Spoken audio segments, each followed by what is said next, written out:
this time, your next two inductors, none other than the Mad Dog, Matt Storm, and DC Dillinger.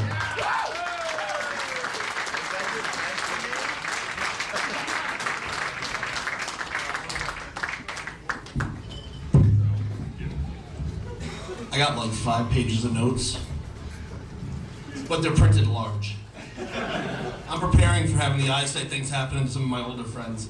It is an honor to be here speaking to all you people. We do have some luminaries in attendance, some big names in the world of professional wrestling.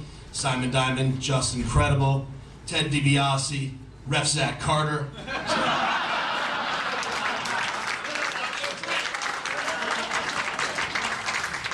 I have no delusions of where we sit as far as our induction, not to slight my friend Sheldon Goldberg, but if this was broadcast on national TV like the WWE's Hall of Fame, we'd be shown in a 15-second montage with a little thing earlier this evening with some nice music. You wouldn't even see me. But let me get serious about Sheldon here. He's been a lifelong fan of the sport of professional wrestling, although he didn't always plan on being a professional wrestling promoter.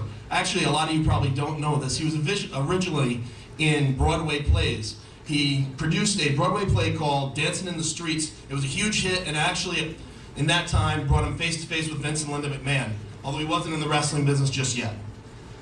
Before the internet was a major exchange for information, Sheldon began writing a wrestling newsletter called the Map Marketplace. He'd get subscribers, and they'd be able to trade wrestling memorabilia back and forth, buy stuff that you might not be able to get nowadays. You just go on Google, I want to buy an El Mascarado mask. No, you could actually get it through the Map Marketplace.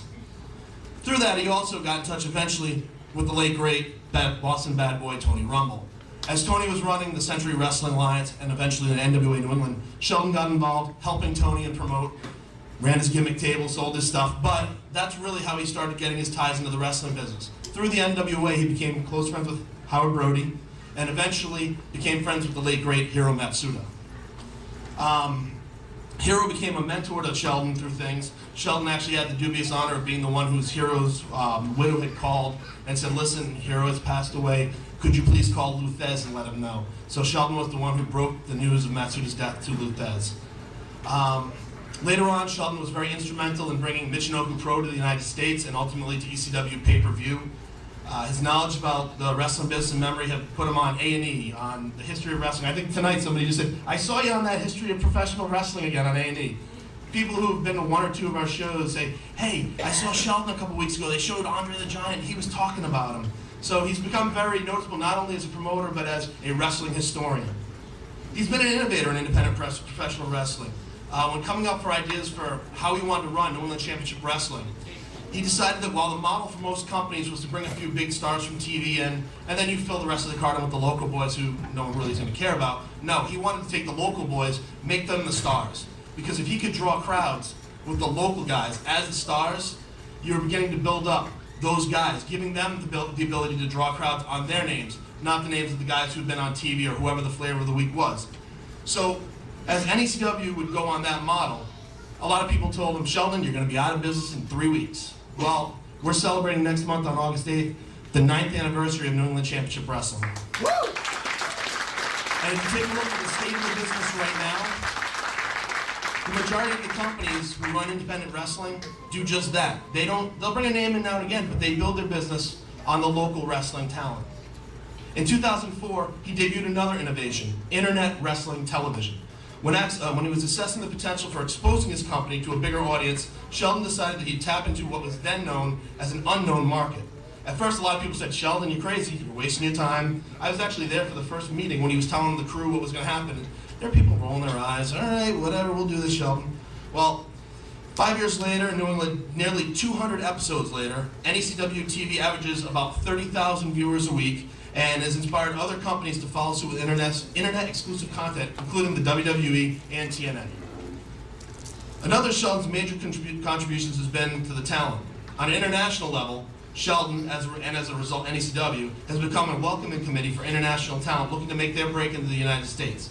Some of the talent who made their debuts in the United States through their connections through Sheldon, guys like TNA's Doug Williams, the New Japan Junior Tag Team Champion Prince Fergal Devitt, Sumi Sakai, Rebecca Knox, and a ton more. I think we have a ton of people here from New England Championship Wrestling who came to support Sheldon, and I think that that's kind of the testament as his commitment to the talent. Instead of me going through like what he's done for talent, I think it makes more sense to let one of the guys who's considered definitely one of Sheldon's guys say a few words. So, DC Dillinger.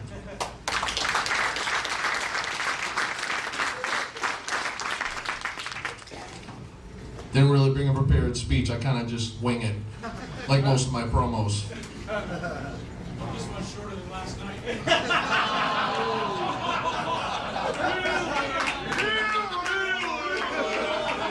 So what I'll do is bring to light my opinion of Sheldon and what he's done for me in my small yet bright career, hopefully. They don't have any Minishevitz wine at the bar, Sheldon. I already tried, I'm sorry. I was looking for the kosher meal too. But they do have a Yiddish strip bar 10 miles down the south. I might go there, and they do take change.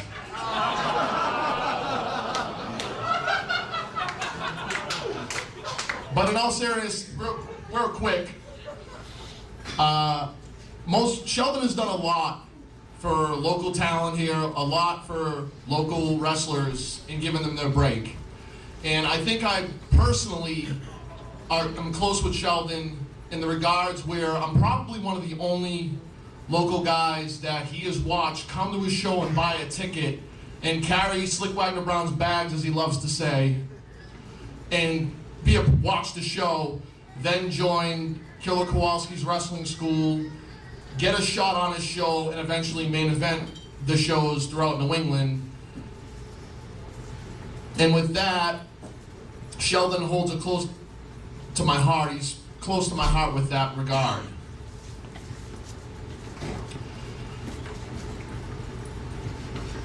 With that being said, I would like to just thank you, Sheldon. It was a big honor when you asked me to come up here. I'm a little remiss, excuse me. When you asked me to induct you, it was a big deal because I've known you my entire career and you have done a lot for me. And real quick, when you merged with Matt and Kyle, I know Matt and Kyle didn't really know me. They weren't really big on me. I have sometimes a tendency to rub people the wrong way, and I'm sorry about that. I have a strong passion. Sometimes I say things people don't want to hear, but I'll always be that way, and I like constructive criticism back. Kyle and Matt weren't really big on me, but Sheldon has always stood in my corner. He's always said, Dave's a good guy. Give Dave a shot. Dave's passionate. Dave rubs people the wrong way, but if you give him a shot, he does. I always try to do what's right for business, not what's right for David, what's right for business, what's right for the business, what's right for the fans.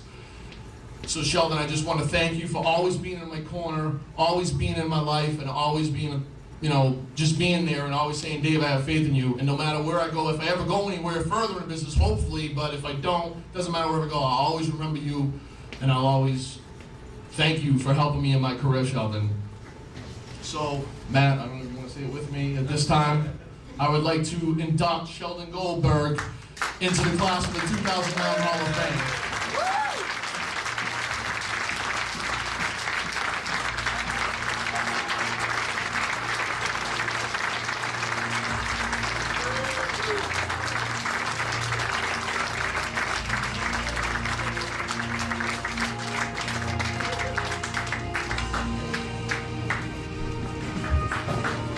Thank you. I'm deeply touched by this honor, and I want to thank Joe Bruin, first of all, for creating this Hall of Fame so that so many people who may have otherwise gone unnoticed or unnoted get a recognition that they so richly deserve, and we get a chance to share and enjoy each other's company and appreciate each other. To be completely honest, I was a little uncomfortable with the idea of being honored in this way. A Hall of Fame is usually reserved for those who are retired or at the end of their service to their chosen field of endeavor. I can assure you all that unless God has other plans for me, I'm nowhere near retirement and just scratching the surface of what I hope to do in professional wrestling. To be inducted into a Hall of Fame also implies that you did something by yourself. The truth is that I could never have done anything without the many of you who have walked this path with me over the years. That said, my honor today is not so much to recount and reflect on what I may have done, but to share this with those of you who have stood by me throughout the years. I have so many people to thank that I couldn't possibly name all of them. The late, great Walter Kowalski and the late, great Boston bad boy Tony Rumble deserve speeches all their own to do justice to what they meant to me personally and to pro wrestling here in New England. I would be remiss if I did not thank my family for always supporting me in whatever I've done in life. I particularly want to thank my father, who sadly didn't live to see this day. My dad was the one that I dragged, often against his will, to the Boston Garden and other venues every month to see wrestling. My dad was also unique, because throughout our life together, I cannot name a single person who disliked him in any way.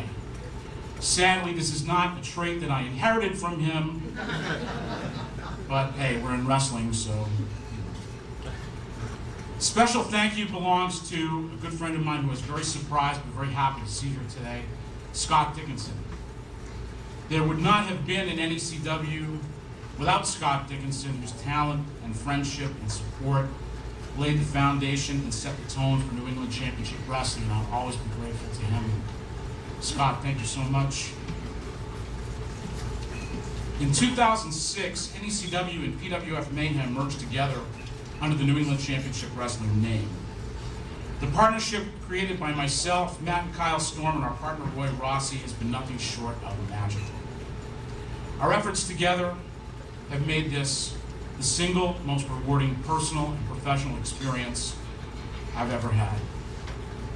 To Matt, Kyle, and Roy, no words could fairly and completely express my love, respect, and appreciation for you. You top the list in my personal Hall of Fame. To our current team members, Paul Richard and George Carroll, who are actually the matchmakers between myself and PWF, you are both Hall of Famers in this business and in my heart.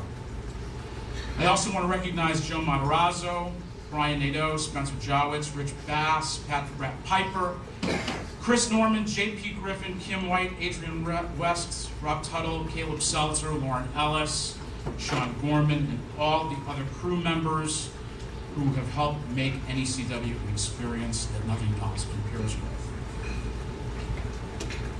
Over the years, I've been fortunate enough to meet and work with many, many great talents. Some I've seen literally grow up in front of my eyes. To single any one of them out over another would be like telling one of your children you love them more than another one. If you work for NECW, you are something special, and you are someone special to me. I never planned or expected to be a wrestling promoter, but fate has a funny way of taking you where you are meant to be.